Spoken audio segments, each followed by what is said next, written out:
요한복음 3장 22절부터 30절까지 말씀입니다. 말씀이 조금 기니까요. 제가 한 절, 우리 성도님들께서 한 절, 우리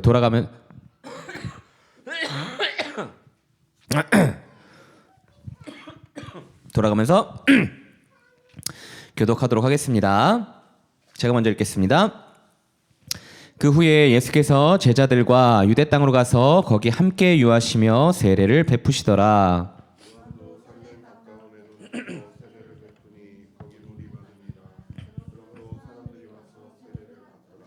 요한이 아직 옥에 갇히지 아니하였더라.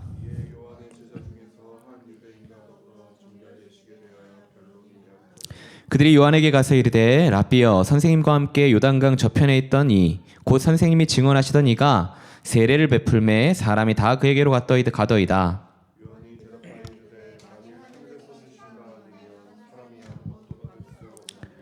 내가 말한 바 나는 그리스도가 아니요 그의 앞에 보내심을 받은 자라고 한 것을 증언할 자는 너희니라.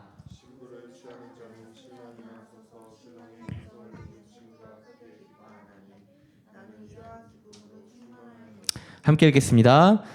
흥하여야 하겠고 나는 쇠하여야 하리라 하니라. 아멘. 네, 반갑습니다. 우리 2024년 마지막 예배를 오늘 또 이렇게 드리게 됐네요. 자, 오늘 2024년을 마무리하면서 말씀을 가져왔는데 혹시 저희 교회 이름의 뜻을 아시는 분들 있으세요? 저희가 더복교회잖아요. 한글로 이렇게 더복이라고 써놓다 보니까 그게 무슨 의미인지 막 이렇게 물어보시는 분들이 있거든요. 저희는 다 알고 있을까요? 뭐예요? 네, 자신감 있게 말씀하셔도 됩니다. 네, 사실 저희 교회 이름이 한글로 더복교회, 더복처치 이렇게 얘기하지만 저희 사실 더 BOC, 바디 오브 크라이스트 이런 교회의 이름을 가지고 있거든요. 그리스도의 몸된 교회로 우리 교회가 설 수 있기를 원하는 그 마음, 그 간절히 구하는 마음으로 하나님께서 저희한테 주셨던 이 교회의 이름은 더복교회가 되었어요. 그래서 더 BOC, 더 바디 오브 크라이스트 교회가 된 것입니다. 제가 이 말씀을 왜 드리냐면 2024년은 어쨌든 오늘로 마무리가 될 거고 우린 2025년을 준비해야 되잖아요. 2025년을 준비하면서 우리 교회가 다시 그 이름을 되뇌일 수 있었으면 좋겠다라는 생각이 들었어요. 그 마음을 주셨어요. 우리가 몸된 교회잖아요. 머리든 교회가 아니기 때문에 몸된 교회로서 우리가 2025년에는 정말 우리 교회가 하나님 앞에 주인 행세하지 말고 진짜 우리가 몸으로서 종된 교회로서 자녀로서 그렇게 우리 교회가 세워질 수 있기를 구하는 마음에서 오늘 말씀을 준비하게 되었어요. 그래서 오늘 말씀 제목도 뭐냐면 주인 행세예요. 예. 원래는 뭐 여기다가 별의 별말을 다 붙였죠. 제가 약간 그 부정적인 기운이 있잖아요. 약간 이 다크하고 막 이렇게 그래서 부정적인 행세하지 마! 막 이러고 혼자 막 이렇게 막 말을 되뇌면서 쓸데없는 짓을 하다가 이렇게 잠잠하라. 예. 그래서 오늘 말씀의 주제를 주인 행세라고 이렇게 해서 가지고 오긴 했어요. 그래서 오늘 말씀 이렇게 살펴보면 저희가 잘 아는 인물이 이렇게 등장하고 있죠. 누군가요? 세례 요한입니다. 세례 요한은요. 예수님 당시에 이제 많은 사람들에게 큰 영향력을 미치던 인물이죠. 그리고 하나님께서 보내신 선지자로서 유대인들에게 회개와 세례를 전파하던 인물입니다. 영향력이 굉장했던 인물이죠. 오늘 본문을 살펴보시면요. 세례 요한의 사역 중에 이제 여러 가지 사건들이 좀 등장하긴 하지만 그 중에 나타나고 있는 하나의 사건이에요. 이제 6월절 명절이 끝났어요.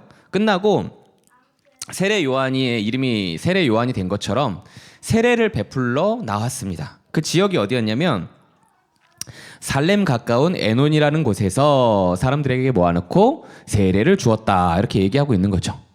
자, 이 장소가 어디냐면 요단강으로 이어지는 뭐 초입이라고 얘기하는 사람들도 있고 그 근처라고 이야기하는 사람들도 있고 어쨌든 그 요단강에 가까이 있는 한 지역이라고 볼 수 있을 것 같아요. 자, 그렇기 때문에 그곳에서 세례를 베풀고 있었고 자, 세례를 베풀고 있는 그 근처에서 누가 또 세례를 베풀고 있었냐면 바로 예수님과 제자들이 그 세례를 베풀고 있었던 겁니다. 자, 여기까지는 이제 문제가 되지 않죠. 여기까지 문제가 되지 않아요. 예수님도 제자들과 함께 세례를 베풀고 계셨고 요한도 제자들과 함께 세례를 베풀고 있었습니다. 그런데 문제가 어디서부터 생기냐면 요한의 제자들로부터 이제 문제가 생겨나는 거예요. 26절 보시면 요한복음 3장 26절을 보시면 요한의 제자들이 요한에게 이렇게 말하고 있습니다. 랍비여, 선생님과 함께 요단강 저편에 있던 이 곧 선생님이 증언하시던 이가 세례를 베풀매 사람이 다 그에게로 가더이다. 자, 세례 요한을 지칭하는 말은 뭐냐면 랍비여, 선생님. 자, 극존칭이죠. 그런데 예수님을 지칭하는 그 단어에는 자, 저 사람인 거나 마찬가지인 거예요. 자, 이게 무슨 의미냐면 약간 그런 거예요. 선생님 그 왜 지난번에 요단강에서 만났던 그 사람 있잖아요. 그 사람. 약간 이렇게 낮추는 거죠. 높이지도 않고 자, 이렇게 말하는 거죠. 왜 별것도 아닌 사람이 세례를 베푸는데 사람들이 그쪽으로 몰려가던데요? 선생님 이대로 두고 보실 거예요? 약간 질투심을 유발하고 약간 도발하는 것 같은 듯한 이 뉘앙스의 말투가 지금 이런 말투인 거예요.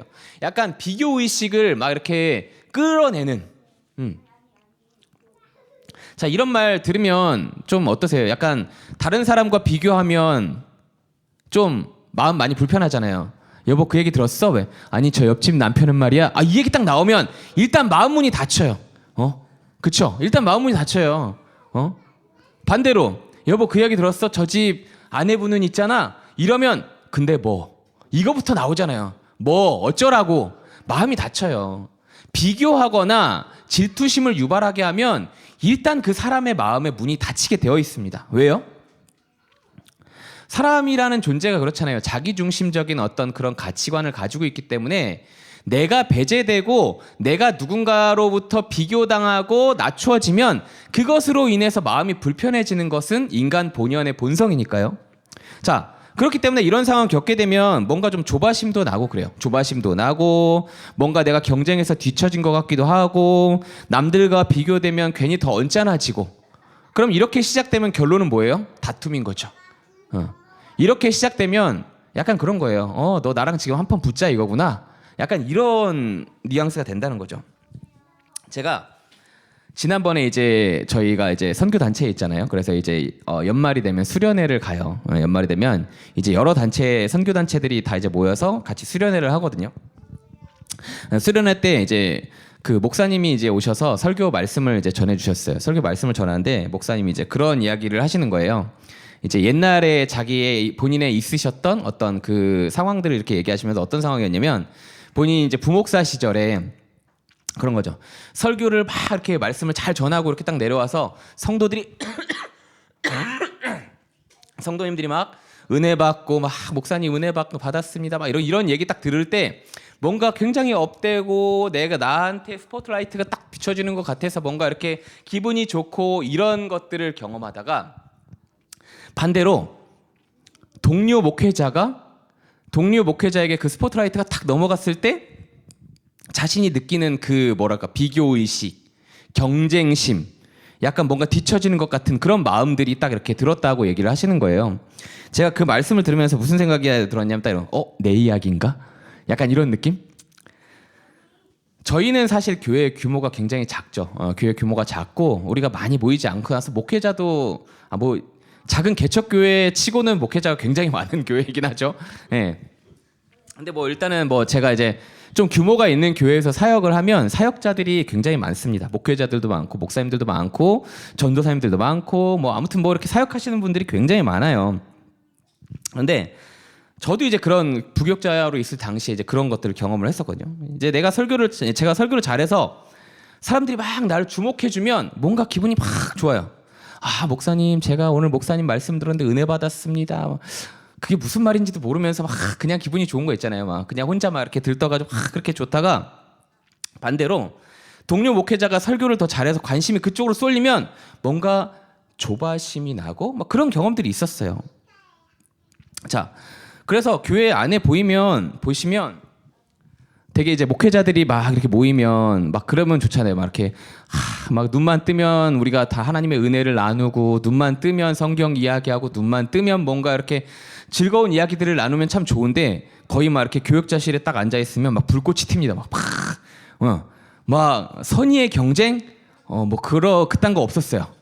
선의의 경쟁이 아니라 악의의 경쟁입니다. 막 모두가 다 같이 경쟁을 해야 되고 모두가 잘해야만 하는 막 그런 거 있잖아요. 막 이렇게 예를 들어서 어느 날 저희끼리의 말로 소위 막 말씀을 전하고 왔는데 정말 죽을 쓰고 내려왔구나 이런데 바로 막 같이 사역하던 목사님 말씀 딱 들었는데 막 불의 사자가 돼서 내려오는 거예요. 막 성도님들 와 막 아멘 아멘 하고 막 눈물을 주룩주룩 흘리고 막 이렇게 막 탁 내려오면은 그때부터 경쟁 의식이 일어나기 시작합니다. 안 되겠다. 이렇게 있으면 안 되겠다. 뭔가 내가 더 스포트라이트를 받아야만 될 것 같고 나한테 좀 집중이 됐으면 좋겠다고 생각을 하고 그런 피곤한 마음으로 목회를 했었던 게 저의 모습이었거든요. 매일같이 그래서 말씀을 준비해서 올라가는 시간이 은혜가 되질 않았어요. 설교를 하러 가야 되는데 하나님의 말씀을 전하러 가야 되는데 마치 그런 거죠. 논문 발제하러 올라가는 것 같이. 되도 않는 막 히브리어 헬라어 섞어가지고 막 유창하게 막 성도님들 귀를 막 이렇게 막 그런 쓸데없는 짓들을 해왔던 것이 제 안에도 있었거든요. 지금에서야 그게 얼마나 쓸모없는 경쟁이고 성도님들뿐만 아니라 목회자들 또한 다 지치게 만들 수밖에 없는 그런 상황이라는 것들을 이제는 깨닫게 됐어요. 자, 그런데 그렇거든요. 아까 앞서 말씀드렸다시피 제가 제 이 치부를 다 드러내는 이유는 우리 인간 본연의 본성에 이런 마음들이 있다라는 것들을 말씀드리고 싶은 거거든요. 자기 중심적이잖아요. 자기를 중심으로 세상이 돌아가는 아니라고 얘기할지라도 내가 중심에 없는 세상은 단연코 생각하는 것이 쉽지 않아요. 내 마음 깊은 근본에서는 주목받고 싶은 마음이 있죠. 집중되었으면 좋겠다라는 생각이 있죠. 스포트라이트를 받고 싶다라는 생각이 있죠. 누가 아무런 존재감도 없는 아무런 영향력도 없는 의미도 없고 그런 삶, 그런 인생을 살고 싶겠어요? 아무것도 남기지 않는 그런 삶? 주인공이고 싶지 단역으로 살고 싶지 않잖아요. 도태되는 삶을 살고 싶지 않고 조바심 나는 삶 살고 싶지 않고 내 자리 뺏기는 거 원치 않잖아요. 그게 인간 본연의 모습이라고요. 자, 그런데 오늘 말씀은 보면은 세상의 질서와 인간 본연의 본성에 대한 것들을 거스르는 행위가 나타나고 있어서 이 말씀이 중요한 말씀으로 나타나는 거예요. 자, 어떤 고백이 세례 요한을 통해서 나타납니까? 결론적으로 세례 요한이 이렇게 고백해요. 그는 흥하여야 하겠고 나는 쇠하여야 할 것입니다. 제자들이 와서 막 부추기고 있잖아요. 선생님 보세요. 저 사람 지난번에 봤을 때 아무것도 없었던 사람이거든요. 근데 그 사람 와가지고 저기서 세례를 베풀고 있는데 세례를 베푸니까 우리한테 왔던 그 모든 사람들이 저쪽으로 다 이동을 하네요. 저희를 따르던 사람들이 다 사라지고 없네요. 선생님 어떻게 하실 거예요? 그 조바심을 낼 수밖에 없는 그런 모든 상황들 속에서 반대로 그 생각을 거스르는 답변, 그는 흥하여야 할 것이고 그가 누굽니까? 예수님이시죠. 예수님은 흥하여야 될 것이고 나는 쇠하여야 할 것입니다. 다시 말해 이런 거예요. 여러분 저요? 주목받지 않아도 돼요. 비교당해도 상관없어요. 이렇게 아무도 모른 채 사라져도 전 관계없어요. 저는 이 상황에서 누가 높아지기를 원하냐면 이 땅에 그리스도로 오신 예수님이 높아지기를 원합니다. 오히려 예수님께서 더 주목받으셨으면 좋겠습니다. 그분이 더 높임을 받으셨으면 좋겠습니다. 이렇게 고백한 거거든요. 하물며 성경은요, 그가 이 고백을 어떻게 했다라고 얘기하고 있냐면 기쁨으로 충만한 상태로 이렇게 고백했다라고 얘기해요. 그냥 막 쥐어짜내서 아니야, 그럼에도 불구하고 예수님이 최고지, 내가 어떻게 주인공이 될 수 있어, 이게 아니고요. 예수님이 그렇게 그런 마음으로 한 것이 아니라 내 안에 차오르고 있는 충만함, 이 충만함이란 표현이 뭡니까? 가득하다는 거예요. 지금 무엇으로 가득해요? 기쁨으로 가득한 상태에서 외치고 있는 거예요. 진짜 흥하셔야 될 분은 누구시냐면 내가 아니라 예수님이에요. 이렇게 얘기하고 있는 거거든요. 여러분 세례요한 어떤 사람인 줄 아세요? 제가 아까 간략하게만 설명드렸지만 당대의 가장 큰 선지자예요. 말라기부터 마태복음에 이르기까지 중간사 400년이라는 시간이 있습니다. 그 400년이라는 시간 동안 선지자가 없었어요. 하나님의 말씀을 전하는 사람이 없었다고요. 말씀이 나타나지 않는 시대, 그 시대를 넘어서 신약 성경이 시작되고 최초로 나타난 선지자가 누구냐면 이 세례 요한이라는 사람이란 말이에요. 얼마나 많은 사람들이 따랐을까요? 얼마나 많은 사람들에게 영향력을 미쳤을까요? 제자는 또 얼마나 많았는데요. 하물며 여기서 나타나는 헤로드 안티파스라는 왕이 있죠. 그 왕은 이 선지자를 두려워했어요. 권력적으로도 두려워했고 선지자이기 때문에 말씀을 전하는 것으로 인해서도 두려워했어요. 그래서 이 안티파스라는 왕이 자신을 지적하는데 한 사람이 와서 자기를 지적하거든요. 근데 양심에 찔려하고 이 사람을 무서워하고 두려워하고 행여나 군중들에게 돌맞아 죽지 않을까 두려워하고 그 정도로 영향력이 강력했던 사람이 세례 요한이란 말이에요. 그 당대에 그 모든 영향력을 펼쳐냈던 사람이죠. 자, 그런데 그런 사람이요 한 발 물러서서 겸손하게 고백하고 있는 거예요. 내가 주인공이 아니라고 말하고 있는 거예요. 자신이 주연도 아니고 주인공도 아니고 조연도 아니고 저는 단역에 가까운 이제 사라지고 없어질 존재감도 없어질 물론 단역 배우가 잘못됐다고 말씀드리는 거 아니에요. 그 말씀 드리는 게 아니죠. 그게 아니라 그렇게 존재감 없이 있다가 사라져도 관계가 없는 사람이 바로 저입니다 라고 고백하고 있다는 거죠. 그 기쁜 마음으로. 그렇다면 그의 겸손과 낮아짐의 동력이 어디서부터 비롯된 것이었나? 이 고백의 근원이 무엇으로부터 비롯된 것이었나? 그는 무엇 때문에 이 상황 속에서도 기쁨으로 충만할 수 있었는가? 우리 28절, 29절 말씀 한번 같이 읽어볼까요? 오늘 본문 28절, 29절 말씀입니다. 요한복음 3장 28절, 29절 함께 읽겠습니다. 시작.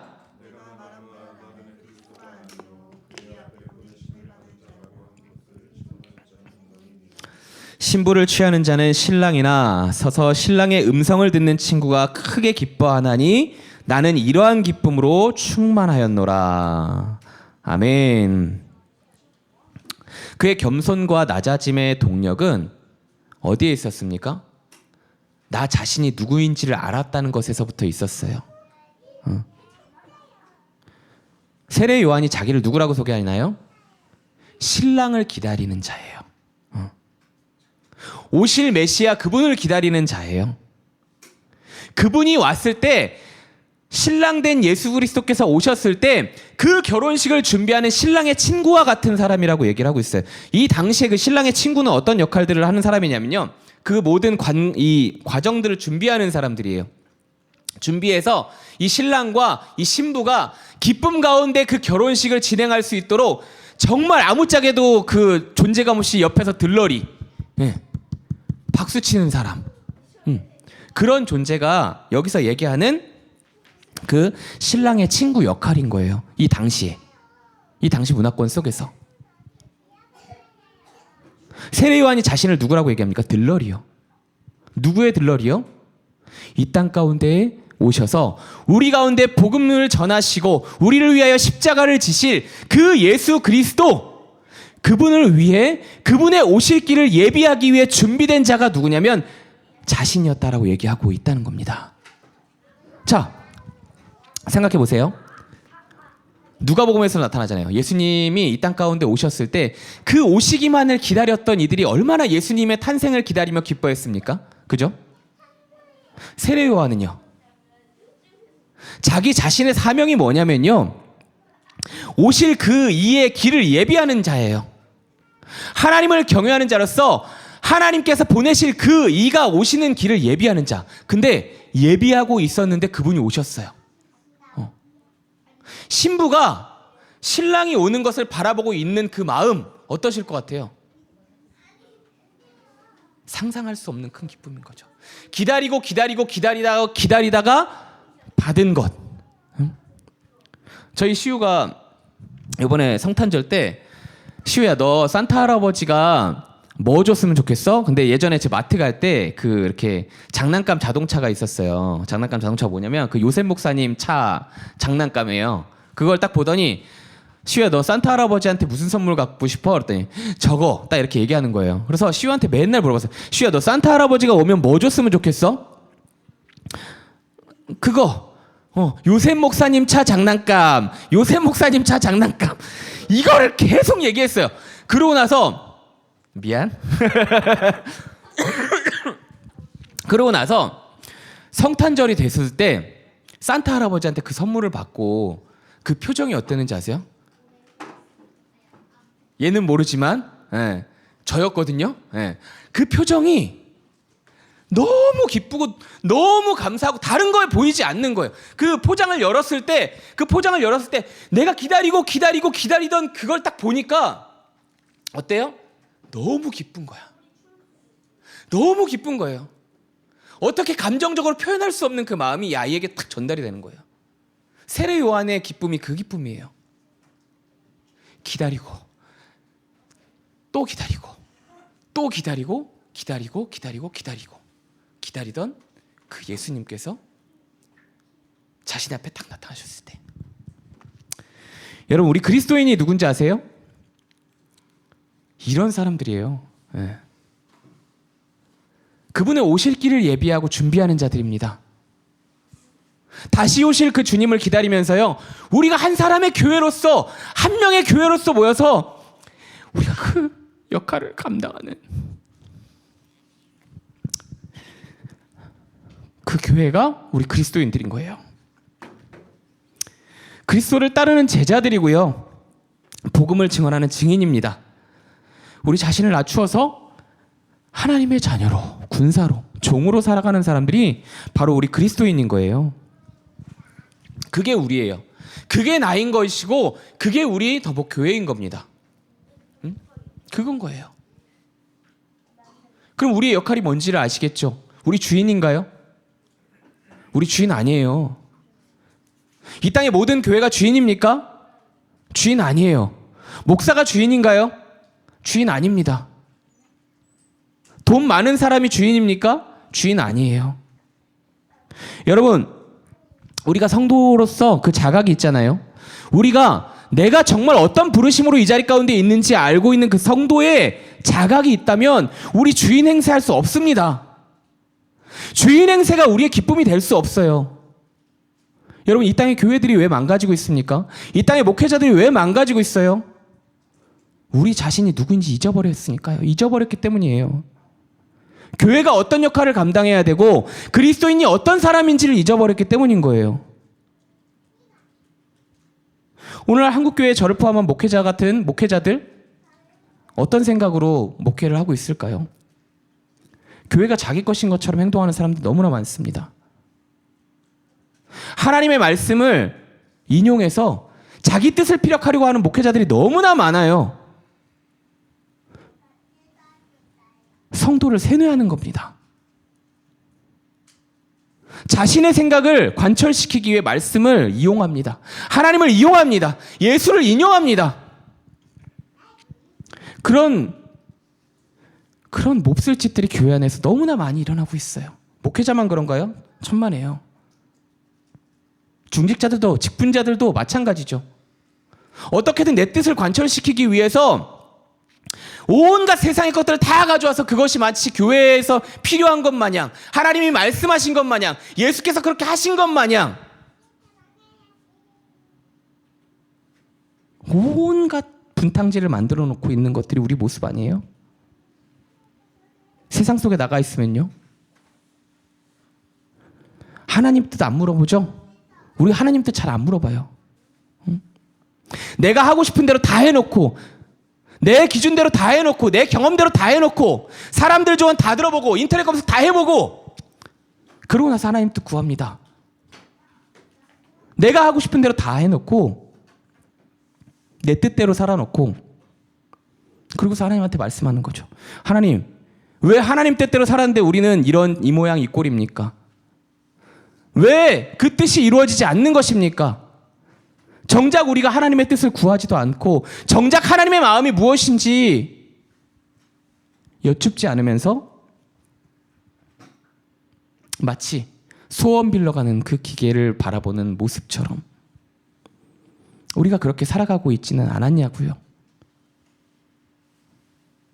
왜 한국교회가 이렇게 사람들에게 비정한 말을 들으며 지내고 있을까요? 한 가지인 거예요.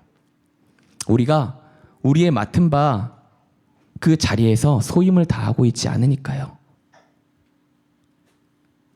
예수님이 계셔야 될 그 자리에 우리가 올라가 있으니까요. 하나님께서 계셔야 할 그 자리에 우리를 올려놓고 있으니까요.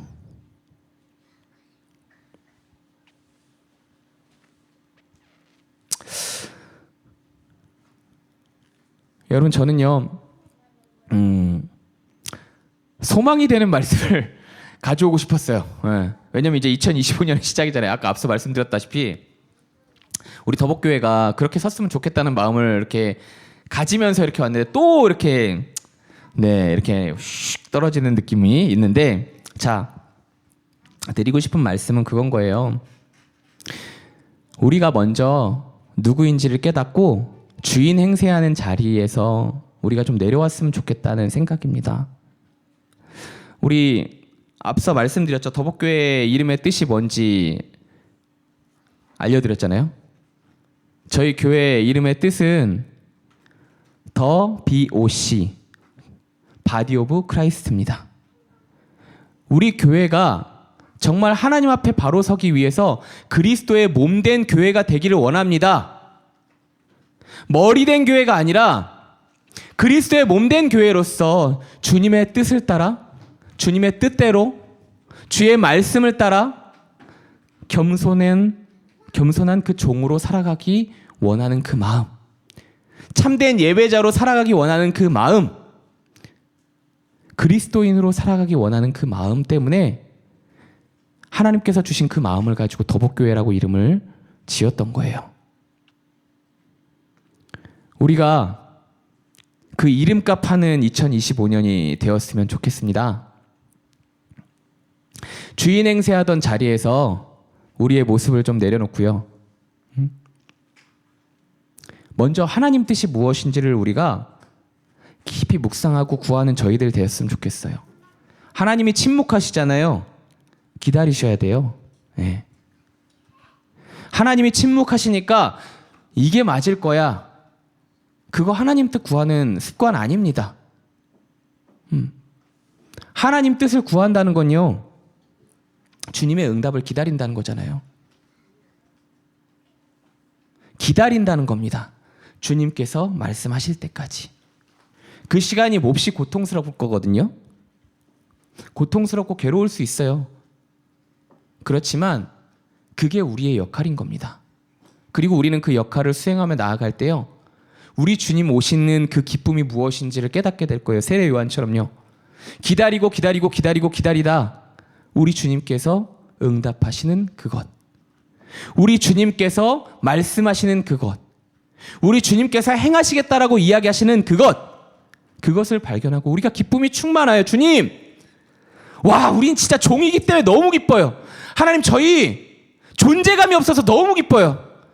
하나님, 우리 드러나지 않아서 너무 기뻐요. 아무도 몰라서 너무 기뻐요.